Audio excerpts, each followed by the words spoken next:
नमस्कार दोस्तों, स्वागत है आपका द न्यूज लॉन्चर के इस यूट्यूब मंच पर। दोस्तों, अक्सर ये समझ में नहीं आता मुझे कि आखिर जो नजदीकी मुकाबले में चुनावी हार जीत होती है, लोकसभा हो या विधानसभा हो, ज्यादातर मौकों पर वो सत्ताधारी दल ही क्यों जीतता है। क्यों नहीं होता कभी कि ज्यादातर मौके पे विपक्षी दल जीत जाए नजदीकी मुकाबले। कहीं 32 वोट, कहीं 12 वोट, कहीं 10 वोट, कहीं 150 वोट, कहीं 200 वोट, कहीं 220 वोट। इस तरह के चुनाव अक्सर सत्ताधारी दल के पक्ष में ही क्यों जाते हैं। बड़ा अजीब लगता है देखकर। रेयरेस्ट ऑफ द रेयर, बेहद बिरले एग्जाम्पल ऐसे मिलेंगे आपको जहां विपक्षी दल, वो दल जो चुनाव के वक्त सत्ता में नहीं हो, वो नजदीकी मुकाबले जीत जाता हो। कहां से शुरू करें इस खेल को, कहां से बताएं आपको कि कैसे ये चुनावी नतीजे आते हैं। अभी हरियाणा का कल ही चुनाव परिणाम सामने आया। हरियाणा में आपने देखा कि उचाना विधानसभा सीट पर पूर्व केंद्रीय मंत्री वीरेंद्र सिंह के बेटे विजेंद्र सिंह, जो कांग्रेस उम्मीदवार थे, वो बीजेपी कैंडिडेट के सामने महज 32 वोट से हार गए। याद रखिए, बीजेपी सत्ताधारी पार्टी है और उसके कैंडिडेट से कांग्रेस के उम्मीदवार 32 वोट से हार गए। ठीक, अब इसके पहले आपको ले चले लोकसभा चुनाव को देखें। महाराष्ट्र में मुंबई की एक सीट पर एनडीए के उम्मीदवार रविंद्र वैकर, जो एकनाथ शिंदे गुट से थे, एनडीए राज्य में भी सत्तारूढ़, केंद्र में भी सत्तारूढ़, और एनडीए के उम्मीदवार को 48 वोट से जीत मिली। अब थोड़ा और आगे चलते हैं, 2022 को देखते हैं। उत्तर प्रदेश की धामपुर विधानसभा सीट, वहां बीजेपी के उम्मीदवार अशोक राणा 203 वोटों से विधायक बन गए। तब भी बीजेपी सत्ता में थी उत्तर प्रदेश में, आज भी सत्ता में है। थोड़ा और पीछे चलते हैं, बिहार में जनता दल यूनाइटेड ने 2 सीटें, एक 12 वोट से और एक 113 वोट से जीती थी। हिलसा विधानसभा सीट, जहां जनता दल यूनाइटेड के कृष्ण मुरारी महज 12 वोटों से राजद के शक्ति सिंह यादव को हराए थे। ध्यान रखिए, जेडीयू एनडीए में है और एनडीए उस वक्त चुनाव के वक्त सत्ताधारी पार्टी थी। दूसरी सीट बिहार की, वहां भी जेडीयू के कैंडिडेट सुदर्शन कुमार बरबीघा विधानसभा सीट पर महज 113 वोटों से जीते। कोई 12 वोट से तो कोई 113 वोट से। और ऐसे उदाहरण आप पूरे देश में देखने शुरू करेंगे तो शायद ही कोई उदाहरण आपको बहुत ढूंढने पर मिलेगा कि विपक्षी दल नजदीकी मुकाबला जीत गया हो। अब ये अक्सर मुझे समझ में नहीं आता कि नजदीकी मुकाबले सत्तारूढ़ दल के पक्ष में ही क्यों जाते हैं। पहले मैं जब यूपीएससी का रिजल्ट देखता था, आजकल तो देखता नहीं हूं, जब फाइनल रिजल्ट यूपीएससी का देखता था तो टॉप 10 टॉप 20 में जो मुस्लिम उम्मीदवार जो जीतते, वो जो क्वालिफाई करते थे, सफल होते थे, तो सवाल एक मन में पहुंच जाता था कि ज्यादातर मौके पे जो यूपीएससी में रैंक होल्डर, यानी ऊंची पायदान हासिल करने वाले, ऊंची रैंक हासिल करने वाले, कोई रैंक 1 हो, रैंक 5 हो, रैंक 7 हो, रैंक 15 हो, इस तरह के, मतलब टॉप 20-25 में आने वाले जो मुस्लिम कैंडिडेट होते हैं, वो कश्मीर के ही क्यों होते हैं। क्या इस देश के दूसरे हिस्से के मुसलमान पढ़ने लिखने में, मेधा के मामले में कम है क्या। कश्मीर के मुसलमानों की मेहनत की मैं तारीफ करता हूं कि वो लड़के वहां तक पहुंचते हैं, लेकिन मन में एक सवाल होता है कि ऐसा होता क्यों है कि दूसरे इलाके के मुसलमान शायद ही कभी यूपीएससी में उन्हें ऊंची रैंक मिलती हो। उसी तरह से जब ये नतीजा मैं एनालिसिस करने के लिए बैठा तो जितने सारे उदाहरण आपको दिए, चाहे बिहार के उदाहरण हो, चाहे हरियाणा के उदाहरण हो, चाहे महाराष्ट्र की लोकसभा सीट का उदाहरण हो, चाहे उत्तर प्रदेश के उदाहरण हो, ये सारे उदाहरण जो मैंने आपके सामने दिए कि बहुत नजदीकी मामला चुनाव में, कहीं 12 vote, 32 vote, 100 vote, 150 vote, 200 vote, 48 vote, 50 vote जो आप देख रहे हैं, ये सब के सब सत्तारूढ़ दलों के पक्ष में जाते हैं। क्या इस पर कभी एनालिसिस होगी कि होता कैसे है ये मैजिक। मैं नहीं जानता ये मैजिक होता है या वास्तविकता होती है, और नजदीकी मुकाबले में लोग हमेशा सत्तारूढ़ दल को ही जिता देते हैं, ये भी मुझे समझ में नहीं आता। आखिर ऑस्ट्रेलिया में ही जब पहले क्रिकेट मैच होता था तो ऑस्ट्रेलिया में ही कंधे पर किसी को एलबीडब्ल्यू आउट दे दिया जाता था। कंधे पर लगा तो लेग बिफोर द विकेट कैसे हो गया, वो तो शोल्डर बिफोर द विकेट हुआ। कायदे से तो उसे एसबीडब्ल्यू कहा जाना चाहिए, जो एक बार सचिन तेंदुलकर को दिया गया था। और जब तक डीआरएस नहीं आया था तो वेस्ट इंडीज के अवसान के दौर के बाद से ऑस्ट्रेलिया अपने घर में सीरीज नहीं हारती थी। कैसे होता था? तो जिस तरह से ऑस्ट्रेलिया अपने घर में वेस्ट इंडीज के अवसान के बाद यानी 80 के दशक के बाद और डीआरएस के क्रिकेट में डिसीजन अंपायर रिव्यू सिस्टम जो होता है डीआरएस डिसीजन रिव्यू वाला, उसके आने के पहले और वेस्ट इंडीज के अवसान के बाद ऑस्ट्रेलिया अपने घर में टेस्ट सीरीज नहीं हारती थी। तो बहुत आश्चर्य होता था कि ये होता कैसे है मैजिक। अंपायरिंग को लेकर विवाद भी होते थे वहां, चाहे डेरिल हेयर मुरलीधरन का विवाद हो या सचिन तेंदुलकर को कंधे पर आउट दिया जाने वाला विवाद हो, फैसला हमेशा ऑस्ट्रेलिया के पक्ष में जाता था। इसी तरह से जब भारत की चुनाव प्रक्रिया की अब आप एनालिसिस करने बैठेंगे तो नजदीकी मुकाबले वाली सीटें आपको अक्सर दिखाई देंगी कि जो पार्टी सत्तारूढ़ है ज्यादातर मौके पे वही जीत जाती है।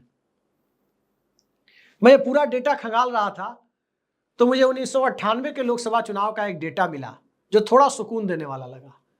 1998 के लोकसभा चुनाव में झारखंड राज्य नहीं बना था, अविभाजित बिहार का ही हिस्सा था और वहां की राजमहल लोकसभा सीट पर राबड़ी देवी की राजद की सरकार के रहते हुए बीजेपी के सोम मरांडी ने 9 वोटों से जीत दर्ज की थी।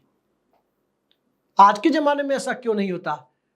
तब तो बैलेट से वोटिंग होती थी, तब भी विपक्ष का कैंडिडेट 9 वोटों से जीत गया था। आज के जमाने में जब मशीनों से वोटिंग होती है तो नजदीकी मुकाबले सत्तारूढ़ दल के पक्ष में कैसे चले जाते हैं? मैं अपने दर्शकों से पूछना चाहता हूं कि आखिर ये होता कैसे है?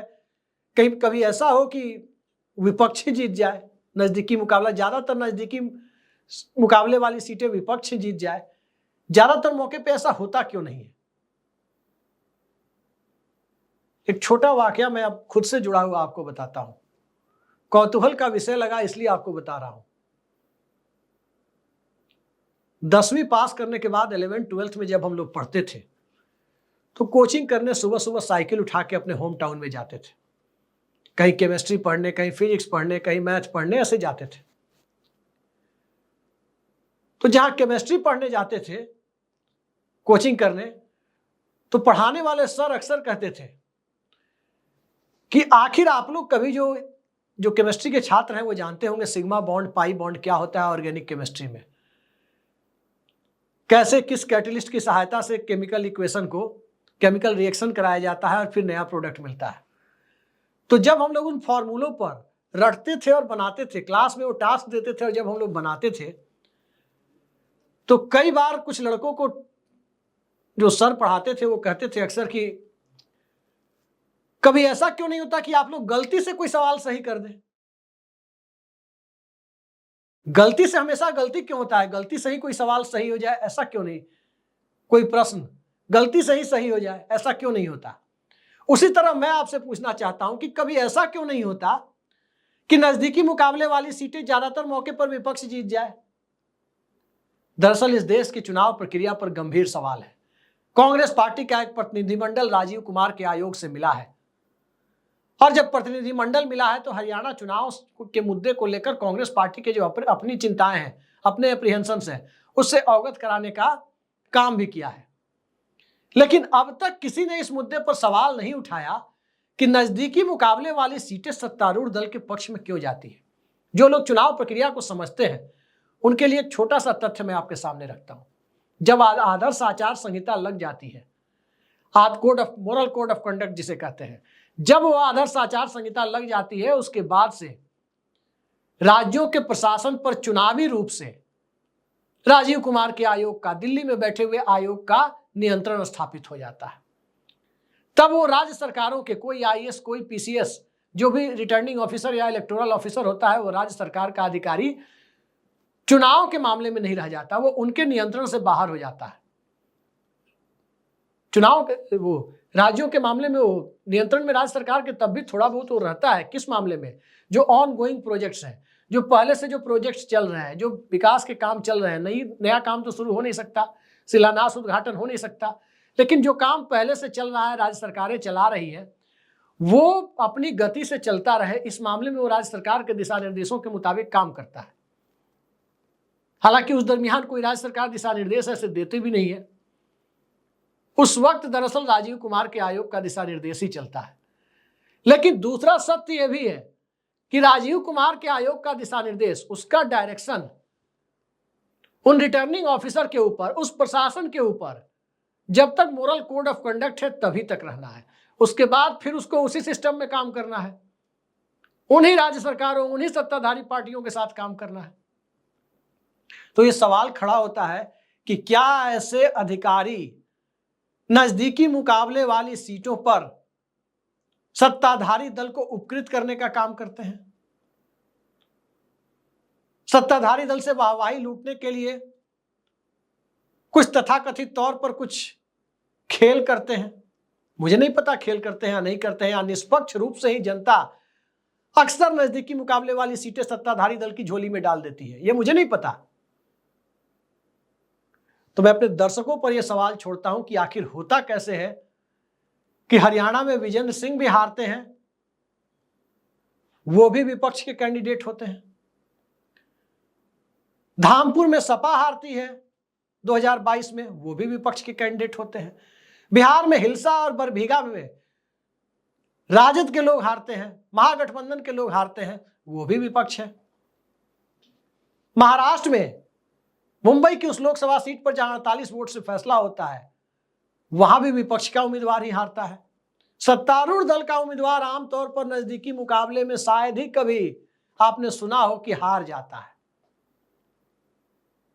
अब हार जाता है शब्द से, वो शोले फिल्म में आपने देखा होगा जय और मौसी का डायलॉग, कभी हार जाता है कभी जीत जाता है। लेकिन नजदीकी मुकाबले वाली सीटों पर अगर देखेंगे तो वो डायलॉग कभी नहीं होता कि कभी विपक्ष हार जाता है कभी जीत जाता है। यहां एक ही चीज होती है, और वो क्या होती है कि अक्सरहा विपक्ष नजदीकी मुकाबले की सीटें हार जाता है। तो इस तरह का चमत्कार, इस तरह की मैकेनिज्म पर हमारे दर्शकों की जो राय है वो हमारे कमेंट बॉक्स में जरूर बताइए कि आखिर ऐसा होता कैसे है। बड़ी जिज्ञासा है, बड़ी दिलचस्पी है इसे जानने की। आज के लिए इतना ही, नमस्कार।